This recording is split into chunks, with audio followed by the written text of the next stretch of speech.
إن الحمد لله نحمده ونستعينه ونستغفره ونعوذ بالله من شرور أنفسنا ومن سيئات أعمالنا من يهده الله فلا مضل له ومن يضلله فلا هادي له وأشهد أن لا إله إلا الله وحده لا شريك له وأشهد أن محمدا عبده ورسوله أما بعد فإن خير الحديث كتاب الله وخير الهدي هدي محمد صلى الله عليه وآله وسلم وشر الأمور محدثاتها وكل محدثة بدعة وكل بدعة ضلالة وكل ضلالة في النار.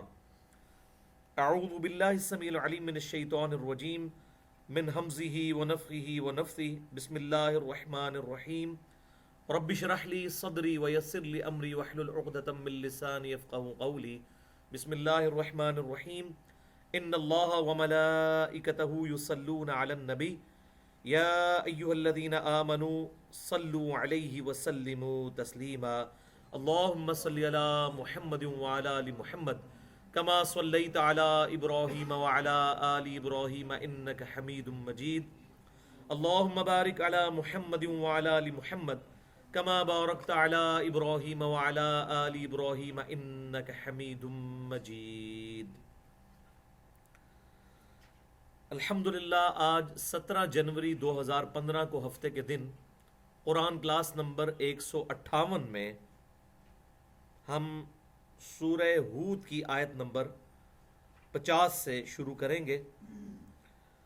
میں نے پہلے بھی کئی دفعہ عرض کیا کہ قرآن پاک میں اللہ تبارک و تعالیٰ نے آپ صلی اللہ علیہ وآلہ وسلم سے پہلے جو انبیاء اکرام علیہم السلام گزرے ان کے حوالے سے جو ڈسکشن کی ہے تو اس میں مینلی 7 پیغمبروں کو ڈسکس کیا ہے. مینلی ان 7 میں سے سینٹر میں سیدنا ابراہیم علی نبینا و علیہ الصلاۃ والسلام ہے. 3 پیغمبر جو ہیں ابراہیم علیہ السلام سے پہلے ہیں جن کو ہم کہتے ہیں پری ابراہیمک، اور 3 ہیں پوسٹ ابراہیمک، ابراہیم علیہ السلام کے بعد. ابراہیم علیہ السلام سینٹر میں. ابراہیم علیہ السلام سے جو پہلے 3 مین پیغمبر جن کا ذکر قرآن پاک میں ڈیٹیل سے آیا، پہلے نمبر پر سیدنا نوح علیہ الصلاۃ والسلام، اس کے بعد سیدنا ہود علیہ الصلاۃ والسلام، اور پھر سیدنا صالح علیہ الصلاۃ والسلام. یہ 3 پیغمبر ہیں جو ابراہیم علیہ السلام سے پہلے. چوتھے نمبر پہ پھر ابراہیم علیہ السلام، اور پھر 3 پوسٹ ابراہیمک ہیں جن میں سے ایک کا زمانہ تو ابراہیم علیہ السلام کا ہی ہے، سیدنا لوط علیہ السلام. یہ 5ویں ہوئے. چھٹے سیدنا شعیب علیہ السلام، اور 7ویں سیدنا موسیٰ علی نبینا و علیہ الصلاۃ والسلام.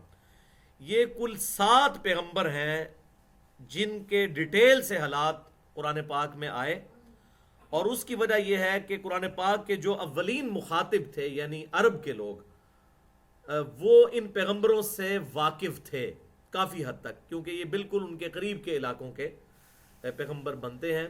اور خصوصاً شام میں تجارت کے لیے جب یہ قافلے جایا کرتے تھے تو وہ ان کے محلات سے گزرتے تھے جن کو اللہ تبارک و تعالیٰ نے بعد میں اکارت کر دیا، خصوصاً قوم عاد، ہود علیہ السلام کی قوم جن کے نام پر یہ سورت ہے.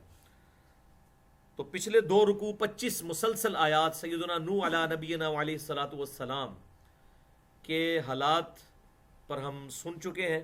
آج انشاءاللہ تعالی آیت نمبر 50 سے سورہ ہود کی سیدنا ہود علیہ السلام کا ذکر خیر شروع ہوگا. ان کی قوم کے کیا معاملات تھے ان کو اللہ تبارک و تعالی ڈسکس کرے گا، اور اس کے بعد پھر کنزیکٹو بعد میں سیدنا صالح علیہ السلام، اور پھر اس کے بعد ابراہیم علیہ السلام اور سیدنا لوط علیہ السلام. ان 4 پیغمبروں کا انشاءاللہ آج ہم ذکر سننے کی سعادت حاصل کریں گے، اور اگلی دفعہ پھر سیدنا شعیب علیہ السلام اور پھر موسیٰ علیہ السلام کا ذکر ہوگا. اعوذ باللہ السمیع العلیم من الشیطان الرجیم. بسم اللہ الرحمن الرحیم. سورہ ہود آیت نمبر 50. وَإِلَىٰ عَادٍ أَخَاهُمْ هُودًا، اور قوم عاد کی طرف ہم نے ان کے بھائی ہود کو مبعوث کیا. بھائی سے مراد یہ کہ وہ ان کے قبیلے کے تھے، وہ کوئی ایسی شخصیت نہیں تھے کہ جن کو وہ جانتے نہ ہوں. ان کے سامنے پل بڑھ کر وہ جوان ہوئے اور ہود علیہ السلام کا کریکٹر ان کے سامنے موجود تھا، اس کریکٹر میں تو کوئی کوشچن اٹھا ہی نہیں سکتا، بالکل اس طریقے سے جس طرح کہ آپ صلی اللہ علیہ وسلم کا کریکٹر مشرکین عرب کے سامنے تھا۔ قال یا قوم اعبدوا اللہ، تو انہوں نے بھی وہی بات کی کہ اے میری قوم عبادت کرو اللہ کی، ما لکم من الہ غیرہ، میں اللہ تبارک و تعالیٰ کے علاوہ تمہارا معبود کسی کو نہیں سمجھتا، ان انتم الا مفترون، تم تو نہیں ہو مگر جھوٹے عقائد اور نظریات کے اوپر افطرا باندھنے والے لوگ، یعنی جو تم نے بتوں کے بارے میں ڈیوینٹی کلیم کر لی، اس کی کوئی حقیقت نہیں ہے، الہ ایک ہی ہے۔ یا قوم لا اسألکم علیہ اجرا، اے میری قوم میں اس دعوت و تبلیغ کے بدلے میں تم سے کوئی مال ڈیمانڈ نہیں کرتا، کوئی اجر نہیں مانگتا۔ وہی دیکھ لیں وہی بات، اس دفعہ تو اجرا کا لفظ ہے، نوح علیہ السلام کے لیے تو لفظ آیا تھا مال کا، کہ میری قوم میں مال تم سے نہیں مانگتا۔ اس کی وجہ یہ ہے کہ دنیا میں جب بھی کوئی شخص دعوت لے کر اٹھتا ہے تو اس کے پیچھے دو موٹیویشنز ہو سکتی ہیں، نمبر ایک شہرت اور مال، اور نمبر دو واقعتاً وہ اللہ تعالیٰ کا ریپریزنٹیٹو ہے دنیا میں۔ اور یہی نبی میں اور غیر نبی میں فرق ہوتا ہے کہ نبی جو ہوتا ہے وہ اللہ کی طرف بلا کر اپنی روٹی روزی سیدھی نہیں کرتا، بلکہ لوگوں کی آخرت کی فکر میں ہوتا ہے۔ تو اسی لیے آج بھی وہ لوگ علماء حق ہیں جو اپنا سورس آف انکم دین کو نہیں بناتے، بلکہ دین پر اپنی جیب سے خرچ کرتے ہیں اور خالصتاً اللہ کی رضا کے لیے لوگوں کو حق بات بتاتے ہیں۔ تو اے میری قوم لا اسألکم علیہ اجرا، میں تم سے اس دعوت و تبلیغ کے بدلے میں کوئی اجر طلب نہیں کرتا۔ کیوں نہیں کرتا؟ ان اجریہ الا علی الذی فطرنی، میرا اجر تو نہیں مگر اس ہستی پر جس نے مجھے پیدا کیا ہے۔ جس نے مجھے پیدا کیا اس نے اتنی نعمتوں سے نوازا، اور سب سے بڑی نعمت وقت کا پیغمبر بنایا، تو اس دعوت و تبلیغ کا اجر بھی وہی دینے والا ہے۔ افلا تعقلون، تو کیا تم حقیقت کو نہیں سمجھتے، عقل نہیں رکھتے؟ یعنی اپنے دماغ سے سوچو کہ میں اس دعوت و تبلیغ کے بدلے میں تمہاری آخرت کی فکر کر رہا ہوں۔ اگر میں نے اپنی روٹی روزی سیدھی کرنی ہوتی تو میں کوئی چندہ باکس قائم کرتا، کوئی میں چندے کی رسیدیں بناتا، اس طرح کے کام کرتا۔ دیکھو میں کوئی مال نہیں تم سے مانگتا اس دعوت و تبلیغ کے بدلے میں، سوائے اس کے کہ تمہاری آخرت ہی سنور جائے۔ وَيَا قَوْمِ اسْتَغْفِرُوا رَبَّكُمْ، اور اے میری قوم اپنے رب کی طرف استغفار کرو، ثُمَّ تُوبُوا إِلَيْهِ، اس کے بعد اس کی طرف رجوع لاؤ، يُرْسِلِ السَّمَاءَ عَلَيْكُمْ مِدْرَارًا، تو اس کے بدلے میں جب اللہ کی طرف تم رجوع لاؤ گے، استغفار کرو گے، تو اللہ تعالیٰ آسمان سے تم پر بارش نازل فرمائے گا، موسلا دھار۔ وَيَزِدْكُمْ قُوَّةً إِلَىٰ قُوَّتِكُمْ، اور تمہاری قوت میں اور قوت کو بڑھا دے گا، یعنی تمہیں ریسورسز دے گا، اولاد کی شکل میں بھی اور دنیاوی اچھی معیشت کی شکل میں بھی۔ وَلَا تَتَوَلَّوْا مُجْرِمِينَ، اور تم منہ پھیرنے والے مجرم نہ بنو، اللہ تعالیٰ کے فرما بردار بنو۔ اب یہ تو تھا اتنا پازیٹیو انداز سیدنا ہود علیہ السلام کا لوگوں کو توحید کی طرف بلانے کا۔ اب اس کے جواب میں ذرا ان کی گفتگو سنیں۔ بالکل یہ آپ کو گفتگو سن کے لگے گا کہ آج بھی اگر کوئی دعوت حق بلند کرتا ہے تو اس کے ساتھ بالکل اس طریقے سے گفتگو کی جاتی ہے۔ قالوا یا ہود، تو وہ کہنے لگے اے ہود، ما جئتنا ببینۃ وما نحن بتارکی آلہتنا، تو ہمارے پاس کوئی روشن دلیل تو نہیں لے کر آیا، کوئی تیری بات ہمارے دل کو ٹھکتی نہیں ہے، اور نہ ہم تیرے کہنے پر اپنے الہوں کو چھوڑ سکتے ہیں، عن قولک، تیرے قول پر، وما نحن لک بمؤمنین، اور نہ ہی ہم تجھ پر ایمان لانے والے ہیں۔ تو یہ آج بھی اگر کوئی حق بات کرے تو وہ کہتے ہیں نہیں جی ساڈے بزرگ پاگل سن، انہوں نے سی پتا، تسی کوئی نویکلی گل کر رہے ہو، آپ کوئی نئی بات کر رہے ہیں۔ بالکل اس طریقے سے ابھی تو آگے آپ دیکھیں بڑا انجوائے کریں گے جب یہ ابھی گفتگو شروع ہوئی ہے۔ ان نقول الا اعتراک بعض آلہتنا بسوء، ہمیں تو لگتا ہے کہ یہ جو تیرا دماغی توازن بگڑ گیا ہے تو یہ ہمارے کسی بزرگ کی گستاخی کرنے کا انجام ہے۔ یہ جو ہم نے آلہہ بنائے ہیں نا، ان کی مار تجھے پڑ گئی ہے جو تجھے اتنی بہکی بہکی باتیں کرتا ہے۔ تو آج ایسی لوگ نہیں بات کرتے، وہ جی فلاں بزرگ کی گستاخی کی اس لیے اس قسم کی بات کرتے ہیں۔ تو بالکل ہود علیہ السلام وقت کے پیغمبر کو کہہ رہے ہیں کہ یہ جو تم اتنی بہکی بہکی باتیں کرتے ہو اور ہمارے آباء و اجداد کے دین کو غلط کہتے ہو، ہمیں تو لگتا ہے کہ تم شروع سے یہ جس طرح کی باتیں کرتے تھے نا تو ہمارے کسی بزرگ کی مار پڑ گئی ہے تم پر۔ قال انی اشہد اللہ واشہدوا انی بریء مما تشرکون۔ لیکن وقت کے پیغمبر کا آپ ذرا کانفیڈنس دیکھیں، وہ کہتے ہیں تم سب کے سب اس بات پر گواہ ہو جاؤ، میں اللہ تعالیٰ کو گواہ کرتا ہوں، بے شک میں یہ شہادت دیتا ہوں کہ انی بریء مما تشرکون، کہ میں بری ہوں ان تمام ہستیوں کے شرک سے جن کو تم اللہ کے مقابلے پر الہ ٹھہراتے ہو، من دونی اس کے سوا، فکیدونی جمیعا ثم لا تنظرون، تو تم سب کے سب مل کر اپنے بزرگوں کو اکٹھا کر کے سب کے سب لوگ مل کر میرے خلاف جو سازش کرنی ہے کر لو اور مجھے مہلت بھی نہ دو۔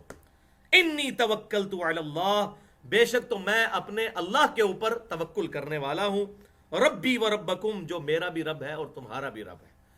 یعنی یہ جو تم کہہ رہے ہو نا کہ بزرگوں کی مار مجھ پہ پڑ گئی ہے، تو ان سارے بزرگوں کو اکٹھا کرو، تم بھی سب مل جاؤ، جو کر سکتے ہو نا، جو نوست ڈالنا چاہتے ہو وہ کر کے بتا دو، میں نے تو اپنے رب پر توکل کیا، میرا جو بگاڑ سکتے ہو بگاڑ لو۔ ما من دابۃ الا هو آخذ بناصیتها، کوئی زمین پر جاندار ایسا نہیں ہے مگر یہ کہ اللہ تعالیٰ نے اسے پیشانی کے بالوں سے تھام رکھا ہے۔ یہ بڑی زبردست بات ہے، یعنی انسان کا جو دماغ بھی ہے نا وہ بھی اللہ کے کنٹرول میں ہے۔ یہ جو تم کہہ رہے ہو کہ ہم تم پر جو ہے وہ بزرگوں کی طرف سے کوئی آفت ٹوٹ پڑی ہے، تم بزرگوں کے گستاخ تھے تو ان کی نحوست، ان کی طرف سے تم پر اس کام کی نحوست پڑ گئی ہے، تو تم ان سب کو اکٹھے کرو، مجھے مہلت بھی نہ دو، جو کر سکتے ہو کرو، میں اپنے رب پر توکل کرتا ہوں، میرا رب وہ ہے کہ زمین پر کوئی جاندار ایسا نہیں ہے مگر یہ کہ اللہ تعالیٰ نے اسے پیشانی کے بالوں سے تھام رکھا ہے، یعنی دماغ سب کے اللہ کے کنٹرول میں ہے۔ واللہ عالم اب کیسی چپ ایک فٹ ہے اس دماغ میں کہ جس کو اللہ تبارک و تعالیٰ کنٹرول کرتا ہے۔ ان ربی علی صراط مستقیم، بے شک میرا رب تو سیدھے راستے پر چلانے والا ہے، اس نے مجھے حق کی طرف گائیڈ کیا ہے، میں بہکا ہوا نہیں ہوں۔ اصل میں جس کو وہ پنجابی کہتے ہیں نا، تیرا تہاڈا گیئر جڑا نا وہ پٹھا لگ گیا ہے۔ جب بندہ گمراہ ہو جاتا ہے نا تو اسے ہدایت کا راستہ گمراہی کا راستہ نظر آتا ہے اور گمراہی کا راستہ ہدایت کا نظر آتا ہے۔ فَإِن تَوَلَّوْا، پھر اگر تم اگر منہ موڑو گے، فقد ابلغتکم ما ارسلت بہ الیکم، تو بے شک میں نے تو اپنے رب کا وہ پیغام تم تک پہنچا دیا ہے جو اللہ تعالیٰ نے مجھے دیا تھا۔ وَيَسْتَخْلِفُ رَبِّي قَوْمًا غَيْرَكُمْ، اور میرا رب تمہاری جگہ کسی اور قوم کو جانشین بنا دے گا، یعنی اگر تم نے میری حق بات قبول نہ کی تو سب کے سب اکارت ہو جاؤ گے، اللہ تعالیٰ نئی قوم کو ہی پیدا کر دے گا۔ وَلَا تَضُرُّونَهُ شَيْئًا، اور تم اللہ تعالیٰ کا کچھ نہ بگاڑ سکو گے۔ ان ربی علی کل شیء حفیظ، بے شک میرا رب ہر شے پر نگہبان ہے، یعنی وہ یہ ساری حرکتیں دیکھ رہا ہے جو تم اعمال کر رہے ہو، اس کے باوجود اس کا صبر ہے، تمہیں مہلت دیتا ہے کہ تم حق کی طرف آ جاؤ۔ وَلَمَّا جَاءَ أَمْرُنَا، اور جب ہمارا حکم عذاب آ پہنچا، نجینا ہودن والذین آمنوا، تو ہم نے نجات دے دی ہود علیہ السلام کو اور ان کے ساتھ جتنے لوگ ایمان لے کر آئے تھے ان کو ہم نے بچا لیا، جو اللہ کی سنت ہے کہ پیغمبروں کی دعوت قبول کرنے والوں کو اللہ تبارک و تعالی جو ہے وہ نجات دے دیتا ہے، اور پیغمبروں کی مخالفت کرنے والوں کو اللہ تبارک و تعالی عذاب کا مستحق ٹھہراتا ہے۔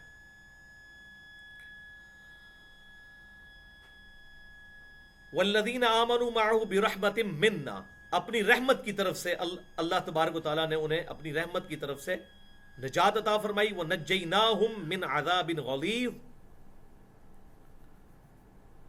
اور ہم نے انہیں نجات دی سخت عذاب سے، یعنی ایمان والوں کو، اور کافروں کو غرق کر دیا۔ اب اس عذاب کی ڈیٹیل جو ہے وہ سورۃ المعارج کی آیت نمبر 6 اور 7 میں آتی ہے، پارہ نمبر 29 میں، کہ مسلسل 7 دن تک، 7 راتیں اور 8 دن تک اللہ تعالیٰ کی طرف سے ان پر تیز اور تند آندھی کا عذاب آیا، اور اللہ تعالیٰ فرماتا ہے وہ ایسے ہوگے جیسا کہ بڑے بڑے کھجور کے تنے جو ہیں میدانوں میں گرے پڑے ہوں، کھوکھلے تنے، کیونکہ ان کے قد بہت اونچے تھے، بہت ہائٹ والے لوگ تھے، یہ تقریباً کھجور جتنی ہائٹ والے یہ لوگ تھے. اور یہ وہی لوگ ہیں کہ جو پہاڑوں کو تراش کے ان کے اندر مکان بھی بنایا کرتے تھے، اور ان کے مکانات آج بھی عرب میں موجود ہیں. یوٹیوب پہ آپ کو ایک ویڈیو مل جائے گی قرآن حکیم کے تاریخی مقامات کے نام سے. انڈیا کے کچھ پروفیسرز ہیں، انہوں نے وہ ویڈیو بنائی ہے. قرآن پاک میں جن قوموں کا ذکر آیا ان کی ویڈیوز اور جن جن جگہوں پر ان کے عذاب آئے تھے وہ آج بھی محلات ان کے اس طریقے سے پہاڑوں میں، بندہ حیران ہو جاتا ہے. اتنے بڑے بڑے چٹیل پتھروں کے پہاڑ تراش کے انہوں نے مکان بنائے ہوئے تھے، اور یہ اتنے اونچے اونچے قد والوں تھے. اور اللہ تعالیٰ نے ان کو کس طرح ذلیل و خوار کیا کہ اتنے بڑے قداور لوگ، ہوا اتنی تیز چلائی کہ ان اتنے بڑے بڑے قد والے لوگوں کو اس ہوا نے اوپر اٹھا کے زمین پہ پٹکا. اور سورۃ المعارج میں آتا ہے کہ وہ اس طریقے سے پڑے ہوئے تھے عذاب کے فوراً بعد جیسا کہ کھجور کے درخت کسی نے کاٹ کے نا وہ بکھیر دیے ہوئے ہوں زمین کے اوپر. اس طرح ان کو اللہ تبارک و تعالیٰ نے تباہ و برباد کیا.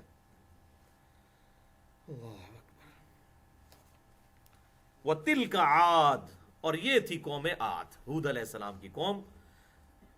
جحدوا بآیات ربہم، انہوں نے انکار کیا اپنے رب کی آیات کا. وعصوا رسولہ، اور نافرمانی کی رسولوں کی. اب رسول تو ایک بھیجے گئے تھے، کہ رسولوں کا جمع کا صیغہ اس لیے آیا کہ جب بھی کوئی پیغمبر دعوت لے کر آتا ہے تو وہ صرف اپنے اوپر ایمان لانے کی دعوت نہیں دیتا بلکہ تمام رسولوں کی طرف دعوت دیتا ہے. ہم بھی تمام رسولوں پر ایمان لانے والے ہیں مسلمان. آمن الرسول بما انزل الیہ من ربہ والمؤمنون کل آمن باللہ وملائکتہ وکتبہ ورسلہ لا نفرق بین احد من رسلہ. ہم ایمان لانے میں کسی بھی رسول میں کوئی فرق نہیں کرتے. تو اللہ تعالیٰ فرماتا ہے انہوں نے رسولوں کی جو ہے وہ نافرمانی کی، یعنی ہود علیہ السلام کی نافرمانی دراصل تمام پیغمبروں کی نافرمانی. واتبعوا امر کل جبار عنید، اور انہوں نے ہر متکبر اور حق کے منکر جو شخص تھا اس کی پیروی کی. وہ شیطان جنوں میں سے بھی ہو سکتا ہے اور انسانوں میں سے بھی. وَأُتْبِعُوا فِي هَذِهِ الدُّنْيَا لَعْنَةً، اللہ تعالیٰ نے ان پر لعنت مسلط کر دی اس دنیا کی زندگی میں. وَيَوْمَ الْقِيَامَةِ، اور قیامت کے دن بھی. أَلَا إِنَّ عَادًا كَفَرُوا رَبَّهُمْ، آگاہ ہو جاؤ کہ بے شک قوم عاد نے اپنے رب کا کفر کیا تھا. أَلَا بُعْدًا لِعَادٍ قَوْمِ هُودٍ، ہلاکت اور بربادی ہو قوم عاد پر جو ہود علیہ السلام کی قوم تھی. تو اس رکوع میں ہود علیہ السلام اور ان کی قوم عاد کا ذکر ہوا. اب قوم عاد جب اللہ تبارک و تعالیٰ نے غرق کر دی تو پھر قوم عاد میں سے جو لوگ ایمان والے تھے انہی کی نسلیں پھر آگے چلی، اور انہی میں پھر جو ہے وہ سمود نامی کوئی شخص پیدا ہوا. اس کی نسبت سے اس قوم کا نام قوم سمود بن گیا. تو نوح علیہ السلام کے ساتھ سارے ایمان والے اللہ تعالیٰ نے ان کو نجات دی، تو ان کی نسل سے آگے پھر قوم عاد پیدا ہوئی. تو ہمیشہ ایمان والے نجات پا جاتے ہیں لیکن بعد میں ایمان والوں ہی میں گروہ اور فرقے بننا شروع ہو جاتے ہیں. تو یہاں پر بھی ایمان والوں کو اللہ نے بچا لیا، پھر انہی کی نسل آگے بڑھی اور قوم سمود پیدا ہوئی، اور ان کے اندر بھی وہی مشرکانہ اوہام آ گئے. پھر اللہ تعالیٰ نے اس وقت ان کی اصلاح کے لیے سیدنا صالح علیہ السلام کو پیغمبر بنا کر اسی قوم عاد کی آگے نسل جو تھی قوم سمود اس میں بھیجا. اب ان کا ذکر آنے لگا ہے. وَإِلَىٰ ثَمُودَ أَخَاهُمْ صَالِحًا، اور قوم سمود کی طرف ہم نے ان کے بھائی صالح علیہ السلام کو مبعوث کیا. بھائی سے مراد کے انہی میں سے تھے، کوئی ایسے نہیں تھے کوئی آؤٹ سائڈر تھے کہ ان کو سمجھنے میں کوئی فرق لگتا. وہ انہی میں سے تھے، ان کے سامنے پل بڑھ کر جوان ہوئے تھے. لیکن آپ دیکھیں نا کہ انہوں نے ان کے ساتھ کیا سلوک کیا. قال یا قوم اعبدوا اللہ، تو انہوں نے کہا ہے میری قوم عبادت کرو اللہ کی. ما لکم من الہ غیرہ، میں اللہ کے سوا کسی کو تمہارا معبود نہیں سمجھتا. ہوا انشأکم من الارض، وہی ہے جس نے تمہیں زمین سے پیدا کیا. یعنی انسان کی پیدائش کا جو مادہ ہے، تمام ریسورسز آتے تو زمین سے ہی ہیں. ہر چیز انسان کی خوراک زمین سے ہے.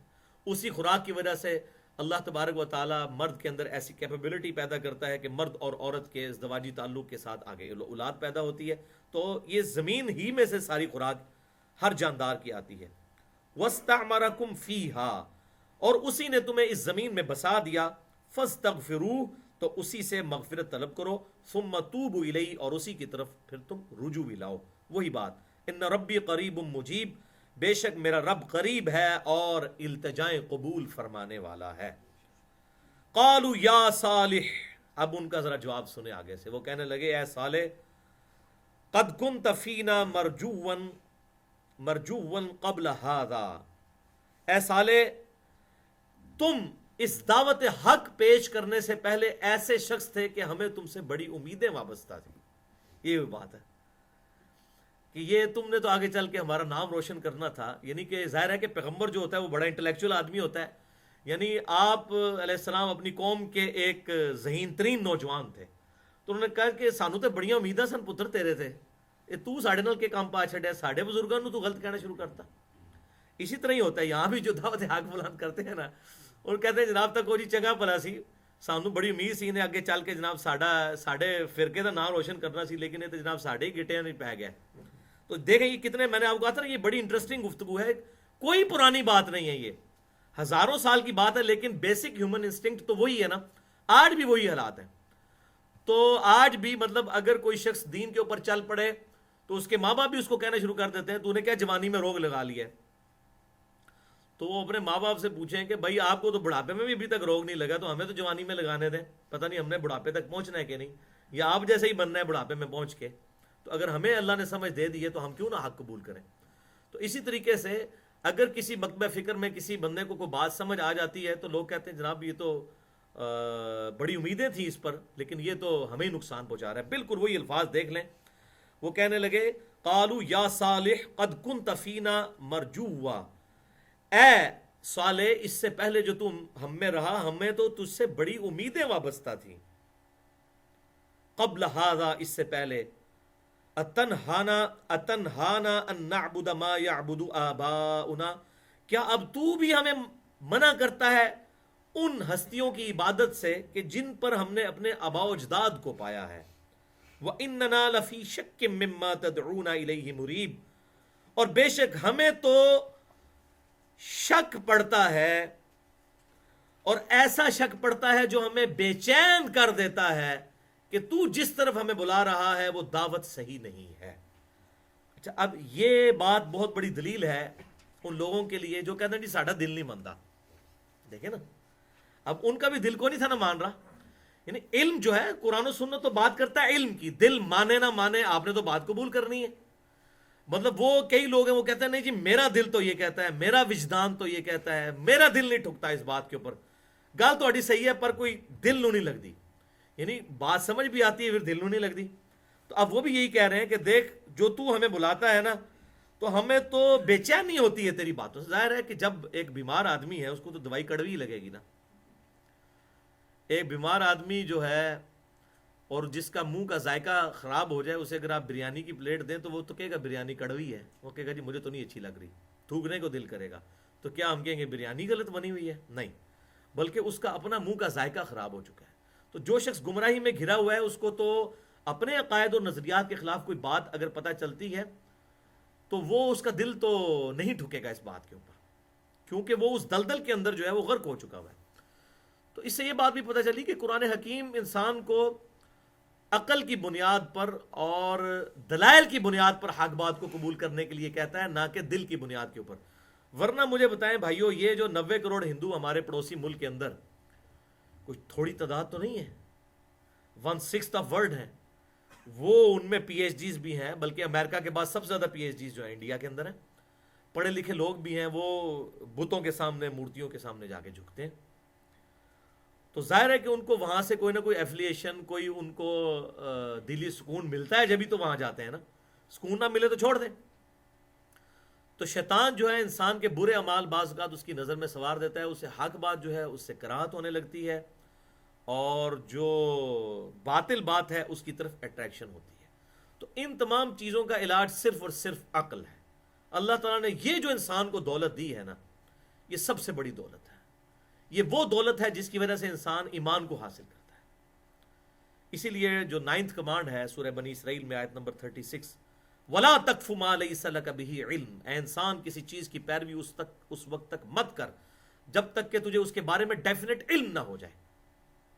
ان السمع والبصر والفؤاد کل اولئک کان عنہ مسئولا، بے شک کان، آنکھیں اور عقل، اس کے بارے میں تجھے پوچھا جائے گا کہ تو نے اس کو استعمال کر کے حق بات حاصل کرنے کی کوشش کیوں نہیں کی۔ اور دیکھیں جب دوست کی دوزخ میں پہنچیں گے، سورہ ملک میں کیا آتا ہے؟ وَقَالُوا لَوْ كُنَّا نَسْمَعُ أَوْ نَعْقِلُ مَا كُنَّا فِي أَصْحَابِ السَّعِيرِ، کاش ہم نے دنیا میں بات توجہ سے سنی ہوتی اور اپنی عقل استعمال کی ہوتی تو آج ہم دوزخ میں نہ ہوتے۔ اپنا وجدان نہیں، اپنا دل نہیں، بلکہ عقل استعمال کی ہوتی تو آج دوزخ میں نہ ہوتے۔ تو اللہ تعالیٰ اس پہ فتویٰ دے گا، ساتھ ہی فَاعْتَرَفُوا بِذَنبِهِمْ فَسُحْقًا لِأَصْحَابِ السَّعِيرِ، انہوں نے اپنے اصلی جرم کا اعتراف کر لیا، لیکن پھٹکار ہو ان دوست کے اوپر، اب تو کوئی فائدہ نہیں جرم ماننے کا۔ قال یا قوم ارأیتم ان کنت علی بینۃ من ربی، تو صالح علیہ السلام نے کہا کہ اے میری قوم بھلا دیکھو تو کہ اگر میں اپنے رب کی طرف سے روشن دلیل پر ہوں، وآتانی منہ رحمہ، اور اس نے مجھے اپنی طرف سے رحمت عطا فرمائی ہے یعنی نبوت کی شکل میں، فَمَن يَنصُرُنِي مِنَ اللَّهِ إِنْ عَصَيْتُ، تو بالفرض اگر میں نے اپنے رب کی نافرمانی کی تو مجھے اللہ سے کون بچائے گا؟ مجھے تو حق پتہ چل چکا ہے، میں کیسے حق قبول نہ کروں؟ میری عقل تو یہ گواہی دے چکی ہے کہ یہ بات ٹھیک ہے۔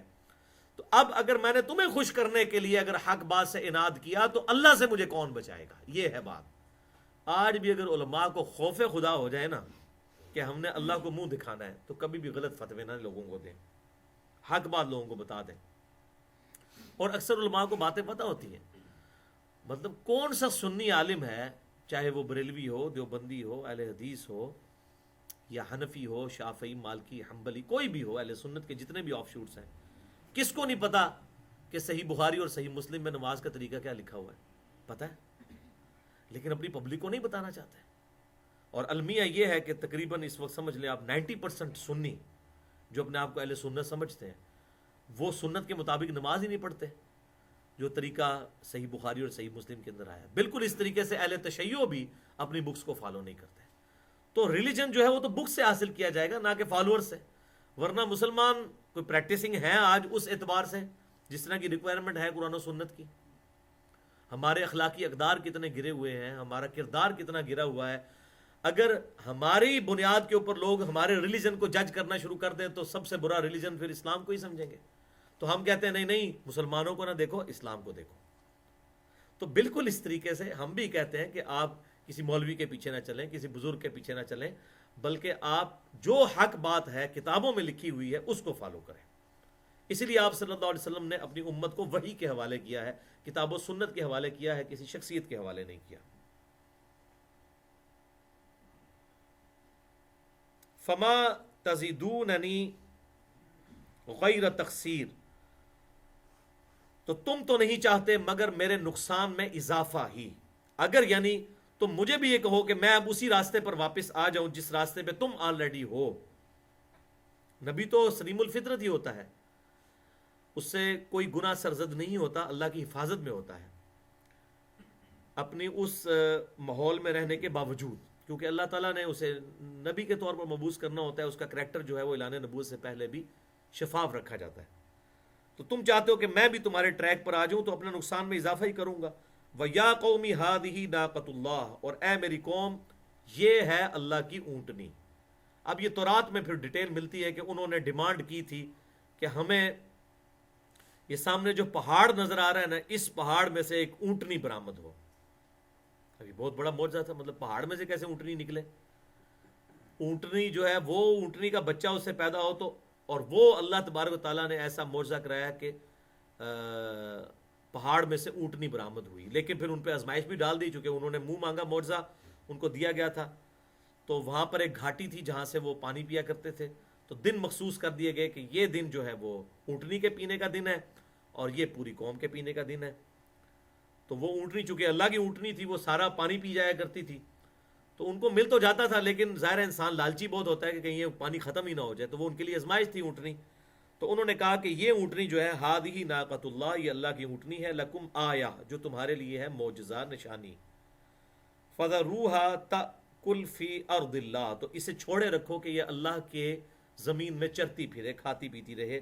ولا تمسوھا بسوء، اور اسے برائی کے ذریعے ہاتھ نہ لگانا، یعنی اسے نقصان نہ پہنچانا کہ ساڈے حصے دا بھی نہ رزق آ جائے، اس ٹینشن ہی نہ پینا۔ اللہ تعالیٰ نے تو سب کا رزق مقرر کیا ہوا ہے، لیکن انسان میں لالچ بہت ہوتی ہے نا کہ یہ پتہ نہیں اب کوئی کھا گئی تو ہمیں تو کچھ نہیں ملنا۔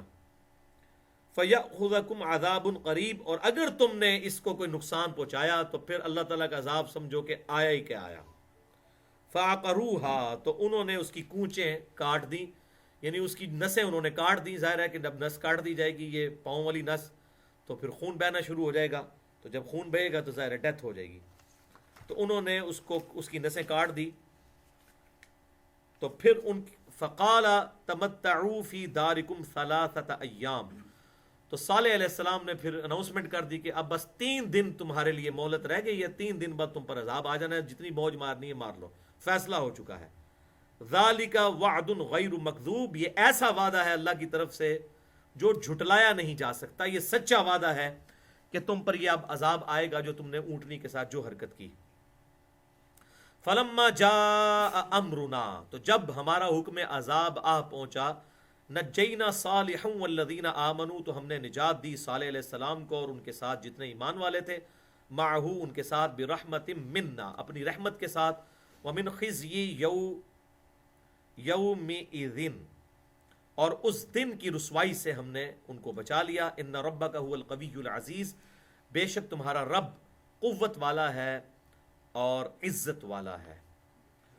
وَأَخَذَ الَّذِينَ ظَلَمُوا الصَّيْحَةَ، پکڑ لیا ان ظالموں کو ایک خوفناک کڑک نے، بڑی زوردار کڑک، جیسے کہ بجلی چمکتی ہے نا، اس طرح کی زوردار آواز آئی۔ فَأَصْبَحُوا فِي دِيَارِهِمْ جَاثِمِينَ، تو وہ اپنے گھروں میں گھٹنوں کے بل اوندے گرے پڑے رہ گئے، اور یہ آج تک ان کی اسی طریقے سے حالت فاسلز کی فارم میں محفوظ ہے، اپنے گھروں میں بیٹھے ہوئے ہیں اور وہیں پر وہ مر گئے اس آواز کی وجہ سے۔ کَأَن لَّمْ يَغْنَوْا فِيهَا، اور وہ بستی ایسی ہوگی جیسا کہ وہاں پر کبھی کوئی آباد ہی نہ تھا، ایسا اللہ تعالیٰ کی طرف سے عذاب آیا۔ الا ان ثمود کفروا ربهم، آگاہ ہو جاؤ، سمود نے بھی، قوم سمود نے بھی اپنے رب کا کفر کیا تھا۔ الا بعدا للثمود، تو بربادی ہو قوم سمود کے لیے۔ تو بیسیکلی اس میں مشرکین عرب کو اللہ تعالیٰ کی طرف سے دھمکی دی جا رہی ہے کہ یہ دیکھ لو، تم سے پہلے بھی قومیں تھیں اور اتنی بڑی بڑی قومیں تھیں، تم تو شاہی کوئی نہیں ہو۔ اللہ تبارک و تعالیٰ نے اپنے نبیوں کی وقت کے پیغمبروں کی نافرمانی کرنے کی وجہ سے ان قوموں کو برباد کیا، تو تم یہ نہ سمجھو کہ تم پر عذاب نہیں آئے گا۔ اب اگلے رکوع میں سیدنا ابراہیم علیہ السلام اور پھر ان کے ساتھ سیدنا لوط علیہ السلام، جو کہ ابراہیم علیہ السلام کے بھتیجے تھے، سب سے پہلے ابراہیم علیہ السلام پر ایمان لانے والے بھی یہی تھے۔ سورۃ العنکبوت میں آتا ہے کہ ابراہیم علیہ السلام پر ایک لوط ہی ایمان لے کر آئے، ابراہیم علیہ السلام پر بس صرف لوط علیہ السلام، ان کی بیویاں اور بچے ہی ایمان لے کر آئے، ادروائز ابراہیم علیہ السلام پہ بھی لوگ ایمان نہیں لے کر آئے۔ اور اس سے آپ اندازہ لگائیں کہ quantity is not authenticity in Islam, quality is authenticity. اللہ کے حضور کوالٹی ہے، چاہے ایک ہو، چاہے 2 ہو، چاہے 3 ہو، چاہے ایک بھی نہ ہو۔ صحیح بخاری اور مسلم کی متفق علیہ حدیث ہے، قیامت والے دن بعض انبیاء اس حال میں آئیں گے، کسی کے ساتھ 4 امتی، کسی کے ساتھ 3، کسی کے ساتھ 2، کسی کے ساتھ 1، کسی کے ساتھ ایک بھی نہیں ہوگا جو وقت پیغمبر کی تصدیق کرنے والا ہو۔ تو کیا وہ پیغمبر ناکام ہو گئے؟ نہیں، قومیں ناکام ہوئی، پیغمبر کامیاب ہو گئے، انہوں نے حق بات پہنچا دی۔ لہٰذا آج ہمارا کام بھی صرف دعوت دینا ہے۔ اس درس میں 50 بندے ہیں، 60 آئیں، 100 آئیں، چاہے ایک نہ بھی آئے، ہمارا کام تو ہے حق بات کرنا۔ پیغمبر جو اللہ تعالیٰ کا ریپریزنٹیٹو ہے، ان پر ایمان لانے والے بھی 3، 4، 2 اور 1، اور بعض پہ ایک بھی نہیں۔ ان میں سے ایک ابراہیم علیہ السلام اور ابھی لوط علیہ السلام کا آپ سنیں گے، آپ حیران ہو جائیں گے کہ ان کے ساتھ کیا معاملہ ہوا۔ وَلَقَدْ جَاءَتْ رُسُلُنَا إِبْرَاهِيمَ بِالْبُشْرَى، اور ہمارے بے شک فرشتے آئے ابراہیم علیہ السلام کے پاس خوشخبری لے کر، قالوا سلاما، تو ان فرشتوں نے کہا اے ابراہیم علیہ السلام، اللہ کے خلیل آپ پر سلام ہو۔ قال سلام، تو انہوں نے بھی آگے سے کہا سلام۔ اچھا، یہ السلام علیکم کہنا ضروری نہیں ہے، اگر کوئی صرف کسی کو کہتا ہے نا سلام، تو اس سے بھی سلامتی ہو جاتی ہے۔ السلام علیکم بھی ٹھیک ہے، السلام علیکم ورحمۃ اللہ بھی ٹھیک ہے، السلام علیکم ورحمۃ اللہ وبرکاتہ بھی ٹھیک ہے۔ تو انہوں نے کہا سلام، انہوں نے کہا سلام۔ فما لبث ان جاء بعجل حنید، تو وہ جلدی جلدی چونکہ مہمان نواز تھے فوراً ایک بھونا ہوا بچڑا ان کے لیے لے کر آئے، یعنی موٹا گوشت۔ ہمارے پنجاب کے معاشرے میں تو موٹا گوشت ہے لوگ عیب سمجھتے ہیں، جی ساڈے گھر تو نہیں موٹا گوشت کدے پکیا، دیکھیں اسی تے پکاندے ہی چھوٹا ہوا، اور یہ پیغمبر کی سنت ہے موٹا گوشت، بچڑا لے کر آئے۔ ہاں ہمارے محبوب صلی اللہ علیہ وسلم کو چھوٹا گوشت پسند تھا، وہ بخاری اور مسلم کی متفق علیہ حدیث ہے کہ آپ کو بکری کا گوشت اور اس میں بھی دست کا گوشت بڑا پسند تھا۔ تو ابراہیم علیہ السلام ہمارے جد امجد ہیں، ہمیں ان کی ملت کی پیروی کا حکم ہوا ہے، تو ابراہیم علیہ السلام موٹا گوشت شوق سے کھاتے تھے اور ہمارے محبوب صلی اللہ علیہ وسلم چھوٹا گوشت یعنی بکری کا گوشت۔ تو ابراہیم علیہ السلام مہمان نواز تھے، وہ ایک بنا ہوا بچڑا لے کر آگے ان مہمانوں کے لیے جو فرشتے انسانی شکل میں ان کے پاس آئے تھے، لیکن ابراہیم علیہ السلام کو نہیں پتا تھا کہ یہ فرشتے ہیں چونکہ انسانی شکل میں آئے تھے۔ فَلَمَّا رَآ أَيْدِيَهُمْ لَا تَصِلُ إِلَيْهِ نَكِرَهُمْ وَأَوْجَسَ مِنْهُمْ خِيفَةً، پھر جب انہوں نے دیکھا کہ وہ اس کھانے کی طرف ہاتھ نہیں بڑھا رہے فرشتے جو انسانی شکل میں تھے، اور ابراہیم علیہ السلام کو نہیں پتا تھا، یعنی وقت کے پیغمبر کو غیب کی خبر اسی وقت پتہ چلتی ہے جب اللہ تعالیٰ بتا دے، جب نہ بتائے تو نہیں پتہ ہوتی، ٹھیک ہے، یہی اجماعی عقیدہ ہے، سب کا یہ عقیدہ ہے۔ مسئلہ نمبر 6A میرا ریکارڈ ہے، اس پہ علم الغیب سے متعلق فرقہ وارانہ نظریات کا تحقیقی جائزہ۔ جو چیز اللہ تعالیٰ بتاتا ہے وہ نبی کے علم میں ہوتی ہے، اور جو چیزیں نہیں بتاتا وہ علم میں نہیں ہوتی۔ البتہ جو چیزیں پیغمبر کو بتائی جاتی ہیں بتانے کے باوجود وہ رہے گا علم غیب ہی، کیونکہ ہمارے ریفرنس سے تو وہ غیب ہے، ورنہ تو اللہ تبارک و تعالیٰ عالم الغیب و شہادہ ہے، اللہ تعالیٰ کے سامنے تو سب کچھ ہے۔ پھر بھی ہم کہتے ہیں غیب اللہ جاننے والا ہے، اللہ کے لیے تو کوئی چیز غیب ہے نہیں ہے، وہ ہم اس لیے کہہ رہے ہوتے ہیں کہ ہمارے ریفرنس سے وہ غیب ہی ہے، اللہ کے سامنے کوئی چیز غیب نہیں ہے۔ بالکل اس طریقے سے جب وقت کے پیغمبر کو اللہ تعالیٰ کو غیبی خبر دیتا ہے، عذاب قبر دکھا دیتا ہے، جنت دکھا دیتا ہے، دوزخ دکھا دیتا ہے، تو ہمارے اعتبار سے تو وہ غیب ہی ہے۔ تو انہوں نے دیکھا کہ یہ اب کھانے کی طرف ہاتھ نہیں بڑھا رہے، تو انہیں اجنبیت محسوس ہوئی ان لوگوں سے جو مہمان آئے تھے انسانی شکل میں، اور اپنے دل میں ان سے ڈرنا شروع کیا۔ انہوں نے ڈرے کیوں؟ اس لیے کہ یہ عرب کے کلچر میں یہ رواج تھا، اور آج بھی اکثر جگہوں پہ یہ رواج ہے کہ جس کے گھر سے نمک کھا لیا جائے، جس کے گھر سے کچھ کھا لیا جائے تو اس کے ساتھ آپ غلط سلوک نہیں کریں گے۔ تو کوئی اگر قوم کسی دوسری قوم کو نقصان پہنچانے جاتی تھی تو وہاں کا رزق نہیں کھاتی تھی، تو یہ انڈیکیٹر ہوتا تھا کہ یہ لڑائی کرنے کے لیے آئے ہیں۔ اگر انہوں نے آپ کے دسترخوان پہ آپ کے ساتھ کھانا کھا لیا تو آپ کے ساتھ جو آپ کی میزبانی کا ریگارڈ کریں گے۔ اس لیے ابراہیم علیہ السلام ڈرے کہ یہ تو کسی غلط ارادے سے آئے ہیں، کیونکہ یہ میرا کھانا جو پیش کیا ہوا نہیں کھا رہے۔ قالوا لا تخف، تو ان فرشتوں نے جو انسانی شکل میں تھے انہوں نے کہا مت ڈریے، انا ارسلنا الی قوم لوط، بے شک ہمیں لوط علیہ السلام کی قوم کی طرف اللہ تعالیٰ نے بھیجا ہے، یعنی ہم اللہ کے فرشتے ہیں۔ وَامْرَأَتُهُ قَائِمَةٌ فَضَحِكَتْ، تو ان کی جو بیوی تھی حضرت سارہ سلام اللہ علیہا، وہ کھڑی ہوئی تھی وہاں پر قریب، تو وہ ہنسی۔ ظاہر ہے کہ یہ تو ہنسنے کا مقام تو تھا کہ ابراہیم علیہ السلام ڈر رہے تھے، اور وہ دیکھ بھی رہی تھی کہ میری خاوند کی کیا حالت ہے، اور پھر جب انہوں نے بتایا کہ ہم تو فرشتے ہیں تو وہ اس بات کے اوپر ہنس پڑی کہ میرا خاوند جو ہے وہ ڈر رہا تھا، تو یہ کوئی نقصان پہنچانے نہیں ہے، یہ تو اللہ کے فرشتے ہیں انسانی شکل میں آئے۔ فضحکت فبشرناها باسحاق، تو ہم نے انہیں اسحاق علیہ السلام کی بشارت دی۔ یہ تقریباً آپ سمجھ لیں ابراہیم علیہ السلام کی عمر اس وقت 90 سال کے قریب ہو چکی تھی، اور ان کی بیوی بھی تقریباً 70-80 پلس ہی تھی، تو بوڑھی تھی۔ تو ہم نے انہیں اسحاق کی بشارت دی، وَمِن وَرَاءِ اسحاق یعقوب، اور اسحاق کے بعد ان کے بیٹے آگے یعقوب کی بھی بشارت دے دی۔ ابراہیم علیہ السلام کے 2 بیٹے ہیں نا، ایک سیدنا اسماعیل علیہ السلام اور دوسرے سیدنا اسحاق علیہ السلام۔ اسحاق علیہ السلام کے بیٹے یعقوب ہیں، جن کا لقب جو ہے اسرائیل تھا، اسرائیل کا مطلب اللہ کا بندہ، تو اسی سے بنی اسرائیل، ان کے 12 بیٹے تھے تو وہ 12 قبیلے بنی اسرائیل کے چلے۔ تو اللہ تعالیٰ نے پہلے ہی بشارت دے دی کہ تمہارا اسحاق بیٹا پیدا ہوگا، اس کا آگے سے بیٹا یعقوب پیدا ہوگا، وہ بھی پیغمبر ہوگا، پوتا۔ قالت یا ویلتا، تو وہ کہنے لگی ہائے حیرانی، اَأَلِدُ وَأَنَا عَجُوزٌ وَهَذَا بَعْدِي شَيْخًا، کیا میں اب اس بوڑھی حالت میں بچہ جنوں گی جبکہ میرے جو شوہر ہیں وہ بھی بڑھاپے کو پہنچ چکے ہیں. ان هذا لشیء عجیب، یہ تو بڑی عجیب و غریب بات ہوگی.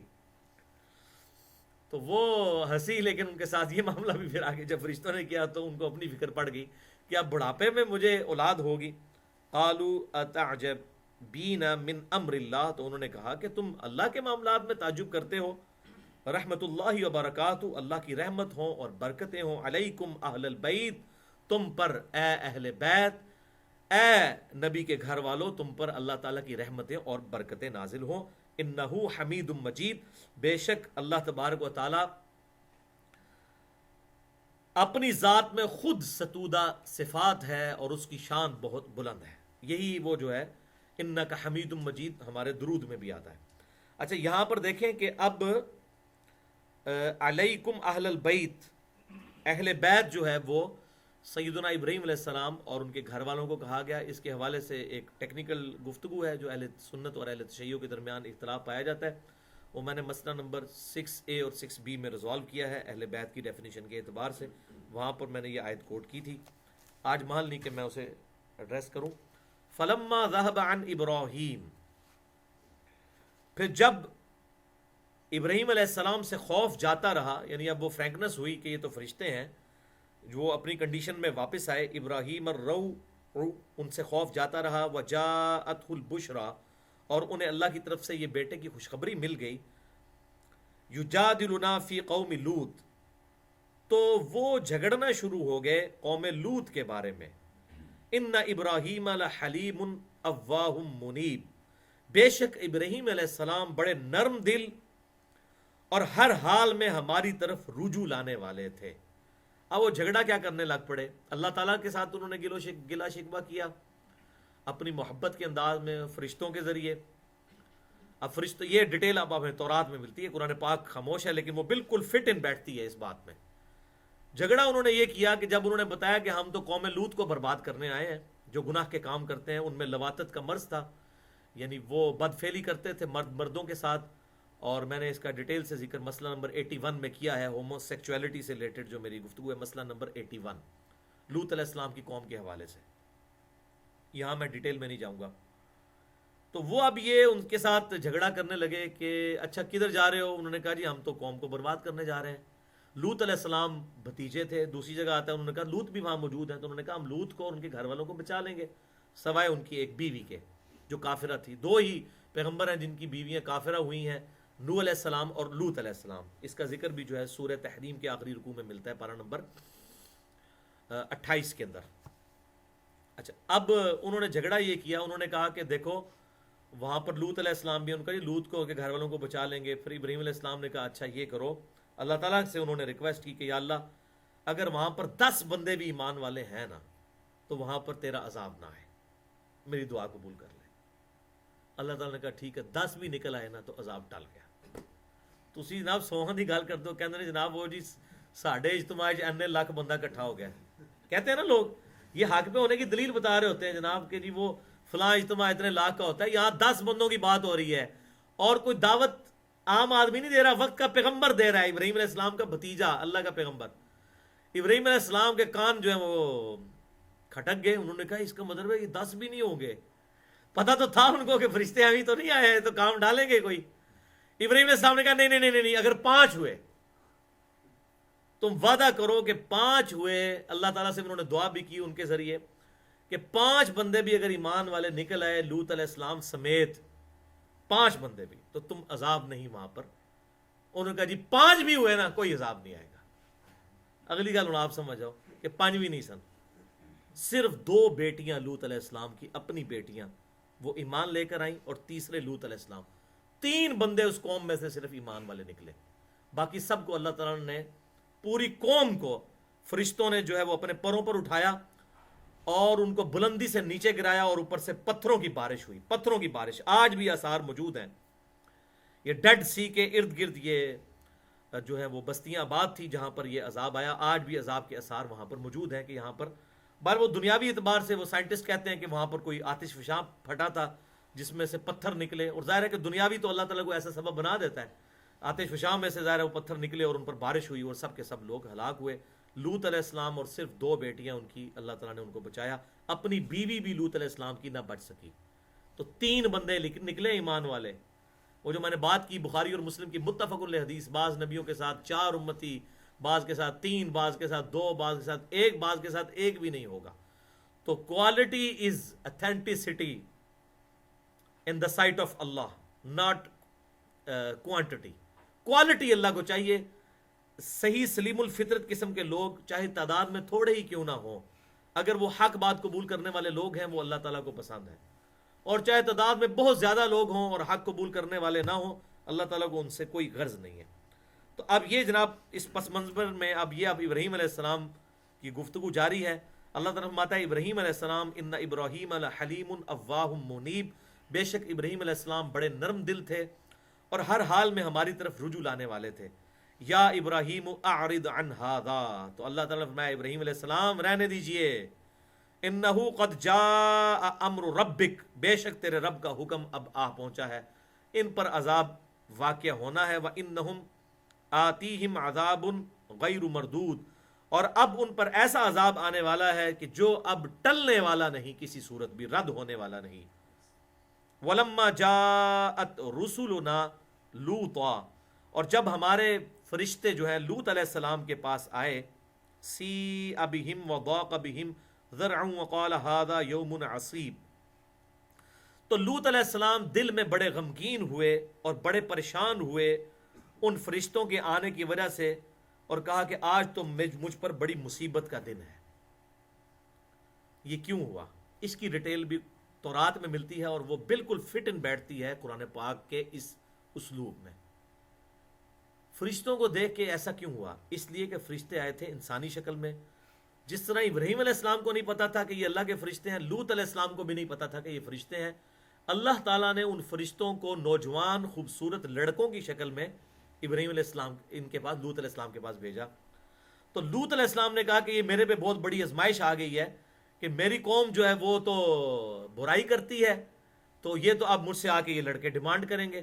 تو وہ مطلب انسانی شکل میں آئے، انہوں نے کہا کہ ہم آپ کے پاس رات گزارنا چاہتے ہیں۔ تو لوط علیہ السلام نے کہا آج تو میرے پہ بڑی مصیبت کا وقت، بڑی پریشانی کا وقت آ گیا ہے۔ تو دل میں بڑے غمگین ہوئے کہ ان کو نہیں پتا کہ یہاں کی قوم جو ہے وہ کتنی جو ہے وہ بدفعلی میں مبتلا ہے، یہ تو میرے دروازے پہ آ جائیں گے ان کو مانگنے کے لیے۔ آپ اندازہ کریں کہ وقت کے پیغمبر ہیں اور اس حوالے سے دلگیر ہو رہے ہیں، اس لیے کہ وہ فرشتے انسانی شکل میں آئے تھے، ان کو نہیں پتا تھا کہ وہ فرشتے ہیں، ورنہ پریشان کیوں ہوتے ہیں؟ انہوں نے کہا جی ہاں جی آ گیا جناب، کام سیدھا ہونے لگا ہونا تھا، ہاں جی آگے وہ پہنچ گئے، بڑی مہربانی جناب، انہوں نے چک دے ہونا تھا پھٹا۔ نہیں، ایسا نہیں ہوا۔ اب دیکھیں کیا ہوا، تو وہ پریشان ہوئے۔ اچھا قرآن نہیں ڈیٹیل بتاتا، قرآن نے اس کو اسی طریقے سے ایڈریس کیا، تورات میں ڈیٹیل ملتی ہے، بالکل فٹ ان بیٹھتی ہے، اگلے الفاظ سے بھی آپ کو پتہ چل جائے گا۔ وَجَاءَهُ قَوْمُهُ يُهْرَعُونَ إِلَيْهِ، تو ان مہمانوں کی خبر سنتے ہی ان کی قوم دوڑے دوڑے ان کے پاس آئی۔ اگر ان کو پتا یہ فرشتے آئے تو تو نہ ہنس جاندے ہو، وہ آئی ان کے پاس۔ وَمِن قَبْلُ كَانُوا يَعْمَلُونَ السَّيِّئَاتِ، اور یہ وہ قوم تھی جو اس سے پہلے بھی ایسے برے کام کیا کرتی تھی۔ قَالَ يَا قَوْم، تو انہوں نے کہا ہے میری قوم، هَؤُلَاءِ بَنَاتِي هُنَّ أَطْهَرُ لَكُمْ، اے میری قوم دیکھو میری قوم کی بیٹیاں، یعنی ظاہر نبی تو وقت کا پیغمبر جو ہوتا ہے وہ تو روحانی باپ ہوتا ہے اپنی قوم کا، بیٹیاں اللہ تعالیٰ نے مردوں کے لیے جوڑا جو ہے وہ عورتیں پیدا کی ہیں، میری قوم کی بیٹیاں موجود ہیں، تم نے جو نفسانی خواہش پوری کرنی ہے نکاح کے ذریعے ان کے ساتھ کرو۔ فاتقوا اللہ، دیکھو اللہ سے ڈرو، ولا تخزونی فی ضیفی، اور مجھے میرے مہمانوں کے سامنے ذلیل و خوار تو نہ کرو۔ اب اس سے بھی آپ کو اندازہ ہوگا کہ وہ اپنے مہمانوں کی حفاظت کرنا چاہتے تھے، تو انہوں نے کہا دیکھو مجھے مہمانوں کے سامنے رسوا نہ کرو، تم نے اگر کوئی ایسا تعلق قائم کرنا ہے تو عورتیں موجود ہیں ان کے ساتھ کرو۔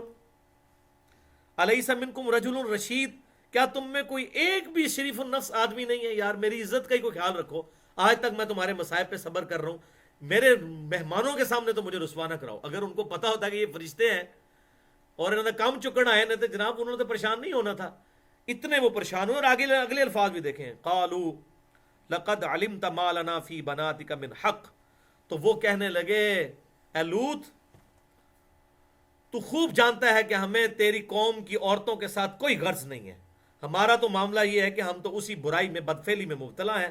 وَإِنَّكَ لَتَعْلَمُ مَا نُرِيدُ، اور تو خوب جانتا ہے جو ہماری اصل میں خواہش ہے، یعنی لڑکوں کو جو آئے ہوئے ہیں تیرے پاس ہمارے حوالے کر۔ قَالَ لَوْ أَنَّ لِي بِكُمْ قُوَّةً، وہ کہنے لگے افسوس کاش آج میرے پاس کوئی قوت ہوتی، او آوی الی رکن شدید، یا میرے پاس کوئی مضبوط قلعہ ہوتا جس میں اپنے مہمانوں کو لے جاتا، میرے مہمان اس قوم کی اس غلط حرکت سے تو بچ جاتے ہیں۔ اب دیکھیں یہ بالکل فٹ ان بیٹھ رہے تو رات کی سٹوری میں، ورنہ ان کو ٹینشن، ان کی حفاظت کرنے کی ضرورت تھی۔ وہ فرشتے تو لوط علیہ السلام کی حفاظت کے لیے آئے تھے، اگر لوط علیہ السلام کو یہ بات پتہ ہوتی تو یقیناً کوئی ایسا معاملہ ہوا، اور وہ وہی ہے جو تو رات میں ملتی ہے ڈیٹیل، کہ وہ لڑکوں کی، خوبصورت لڑکوں کی شکل میں آئے تھے۔ تو کیا کاش آج میرے پاس کوئی طاقت ہوتی تو میں اپنے مہمانوں کی تو حفاظت کر سکتا، یا میرے پاس کوئی قلعہ ہوتا جس میں اپنے مہمانوں کو لے کر بچا لیتا ان سے۔ قالوا یا لوط، اب فرشتوں نے جب اتنی ٹینشن دیکھی، لوط علیہ السلام دیکھے پیغمبر پہ بھی آزمائش آئی، انہوں نے بھی اینڈ تے جناب وہ ساری راز دی گل دسی۔ انہوں نے کہا اے لوط انا رسول ربک، بے شک ہم تو اللہ کی طرف سے بھیجے ہوئے رسول ہیں، یعنی فرشتے ہیں، ربی کا، لن یصلوا الیک فاسر باہلک بقطع من اللیل، یہ لوگ آپ کو کوئی نقصان نہیں پہنچا سکتے، پس آپ اپنے گھر والوں کو لے کر رات کے کچھ حصے میں یہاں سے نکل جائیے۔ اب یہاں دیکھیں پچھلے سارے پیغمبروں کے ساتھ کیا آیا تھا کہ نبیوں کو کہا گیا کہ آپ اپنے ساتھ ایمان والوں کو لے نکلیں، اور یہاں پر ایمان والوں کا ذکر نہیں آیا کہ آپ اپنے صرف گھر والوں کو، لہذا وہ تورات کا جو بیان ہے کہ 2 بیٹیاں ہی ایمان لے کر آئیں، یہ تورات میں ہے، قرآن پاک میں حدیث میں نہیں آیا کہ 2 بیٹیاں ایمان لے کر آئیں۔ بالکل فٹ ان بیٹھتا ہے، کیونکہ انہوں نے کہا اپنے گھر والوں کو لے نکلیں، ورنہ پچھلے پیغمبروں کے ساتھ کیا آیا تھا کہ سارے ایمان والوں کو بھی، نوح علیہ السلام کے ساتھ بھی آیا کہ اپنے گھر والوں کو اور ایمان والوں کو ساتھ لیں، یہاں پر ایمان والوں کا ذکر نہیں آیا۔ فَأَسْرِ بِأَهْلِكَ بِقِطْعٍ مِّنَ اللَّيْلِ، رات کے کسی حصے میں اپنے گھر والوں کو لے نکلیے، وہ 2 بیٹیاں تھیں، وہ پہلے ہی بتا دیا گیا۔ وَلَا يَلْتَفِتْ مِنْكُمْ أَحَدٌ إِلَّا امْرَأَتَكَ، دیکھنا اب تم میں سے کوئی بھی منہ موڑ کر پیچھے نہ دیکھے، جیسے وہ بچپن میں کہانیاں سنتے تھے نا، جنہیں پیچھے مڑ کے دیکھا وہ پتھر ہو جائے گا۔ تو فرشتوں نے کہا کہ یہ پیچھے ظاہر چیخو پکار ہوگی، ظاہر انسان تو پریشان ہوتا ہے کہ جب اس طرح آسمان سے پتھر برسیں تو انسان وہ دیکھتا تو ہے، انسان خوف تو کھا جاتا ہے۔ تو فرشتوں نے کہا کہ جو بھی چیخو پکار یا آپ کو مدد کے لیے بھی پکاریں گے کہ اب ہم ایمان لائے، کوئی ایسا معاملہ، آپ نے مڑ کے نہیں ان کی طرف دیکھنا، الا امرأتک، ہاں مگر آپ کی بیوی جو ہے اس معاملے میں ماری جائے گی، کیونکہ وہ کافرہ تھی، ظاہر ہے وہ تو نہیں بچ سکتی تھی۔ اچھا نوح علیہ السلام، یہ حضرت لوط علیہ السلام نے بیوی کو بھی ساتھ لے کر نکلے تھے، یہ تو رات میں ڈیٹیل ملتی ہے، لیکن اس نے پھر پیچھے مڑ کے دیکھا اور کہا کہ اوے میری قوم، تو ایک پتھر اسے بھی آگے لگا اور وہاں پر مر گئی، تو اس نے ظاہر مرنا ہی تھا، تو اس سے وہ بظاہر بھی ایسا عمل ہوا۔ انہو مصیبہا ما اصابہم، بے شک وہ عذاب جو ہے وہ تیری اس بیوی کو بھی پہنچ کر رہے گا جو دوسرے مجرموں کو پہنچنا ہے۔ ان موعدہم الصبح، ان پر عذاب آنے کا وقت بالکل علی الصبح ہے، بالکل سحری کے قریب، رات کے آخری پہر میں ان پر عذاب آئے گا۔ الیس الصبح بقریب، صبح کا وقت کیا قریب نہیں ہے؟ کون سی اب دور کی بات ہے، آپ راتوں رات نکلیں، عذاب ان پر آیا۔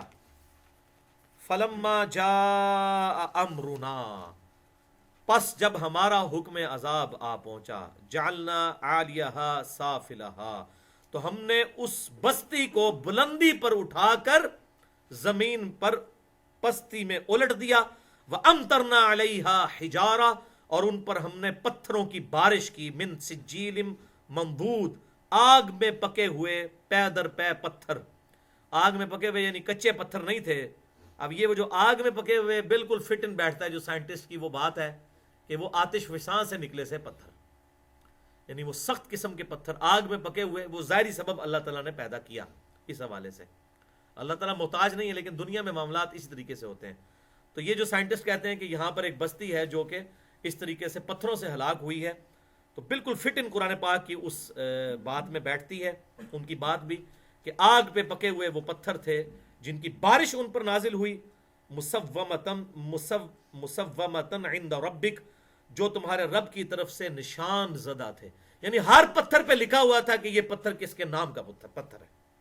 وَلِعَاذُ بِاللَّهِ تعالی، یعنی جتنی قوم تھی ہر بندے کو، جسے کہتے ہیں نا جی وہ دانے دانے پہ لکھا ہے کھانے والے کا نام، تو پتھر پتھر پہ لکھا ہوا ہے مار کھانے والے کا نام. اللہ تعالیٰ فرماتے ہیں ان پہ نشان لگے ہوئے تھے تیرے رب کی طرف سے, جس بندے کے نام کا وہ پتھر تھا نا وہ اسی بندے کو آ کر لگا. وَلِعَاذُ بِاللَّهِ تَعَالَى وَمَا هِيَ مِنَ الظَّالِمِينَ بِبَعِيدٍ. اور لوط علیہ السلام کی ظالم قوم کی بستی جو ہے وہ ان سے کچھ دور نہیں ہے. یعنی مشرکین عرب کو کہا جا رہا ہے کہ ان کی جو بستی ہے کوئی دور کی بات نہیں ہے, بالکل تمہارے قریب ہے. تمہارے جو سفر جو تم تجارت کا اختیار کرتے ہو اس سفر کے دوران وہ بستیاں آتی ہیں. اور اس حوالے سے میں نے یہ جو بات کی کہ قرآن حکیم کے تاریخی مقامات, ایک ویڈیو ہے جو یوٹیوب پہ اویلیبل ہے, اس میں یہ قومیں جو لوط علیہ السلام کی جو قوم ہے اور جہاں پر برباد ہوئی وہ علاقہ بھی دکھایا گیا, اور وہاں پر آج بھی آثار ہیں کہ وہاں پر پتھروں کی بارش ہوئی. اس حوالے سے ڈیڈ سی, بحر مردار کے کنارے پر یہ بستی آباد ہے. تو یہ آج الحمدللہ ہم نے سیدنا ہود علیہ السلام اور سیدنا صالح علیہ السلام اور سیدنا ابراہیم علیہ السلام اور سیدنا لوط علیہ السلام کا ذکر خیر سنا. اب ڈیٹیل ذکر آئے گا دو اور پیغمبروں کا جو پوسٹ ابراہیمک ہیں. نمبر 1 سیدنا شعیب علیہ السلام جو ابراہیم علیہ السلام کی اولاد میں ہی سے تھے. آپ کی جو اولاد ہے بنی اسرائیل والی نہیں, دوسری جو آپ کی قطورہ نام کی ایک بیوی تھی اس کی اولاد سے جو تھے.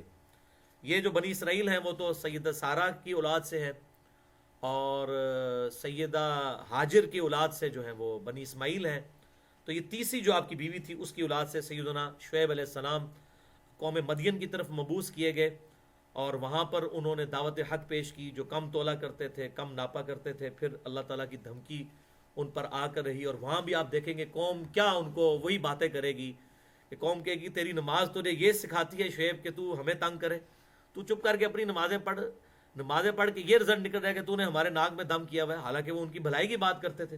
تو الفاظ دیکھیں کہ اے شعیب تجھے تیری نماز یہی سکھاتی ہے کہ تو ہمیں آ کے اس طرح کی چیزوں پہ ہمارے مال کے بارے میں ہمیں ٹوکتا ہے. یہاں پر بھی جو لوگ کہتے ہیں جناب داڑھی رکھیے, جناب کو شرم کرو, یہاں بھی لوگ اس طرح ہی کرتے ہیں نا. جاؤ اپنی نماز پڑھو, اپنی جو ہے تسی اپنی قبر ہی جانا ہے, ایسی اپنی قبر ہی جانا ہے. بالکل سیم الفاظ شعیب علیہ السلام کے ساتھ بھی ان کی قوم نے اس طرح الفاظ استعمال کیے. بڑا ڈیٹیل ذکر ہے. اس کے بعد سیدنا موسیٰ علیہ السلام کا ذکر خیر آئے گا, اور اس کے بعد یہ صورت انشاءاللہ کنکلوڈ ہوگی. اللہ تعالیٰ سے دعا ہے جو حق بات میں نے کہی اللہ تعالیٰ ہمارے دلوں میں راسخ فرمائے. اگر جذبات میں میرے منہ سے کوئی غلط بات نکل گئی تو اللہ تعالیٰ ہمارے دلوں سے معاف کر دے. ہمیں کتاب و سنت کی تعلیمات پر عمل کر کے دوسرے بھائیوں تک پہنچانے کی توفیق عطا فرمائے. سبحانک اللہم و بحمدک اشہد ان لا الہ الا انت استغفرک و اتوب الیک وما علینا الا البلاغ المبین.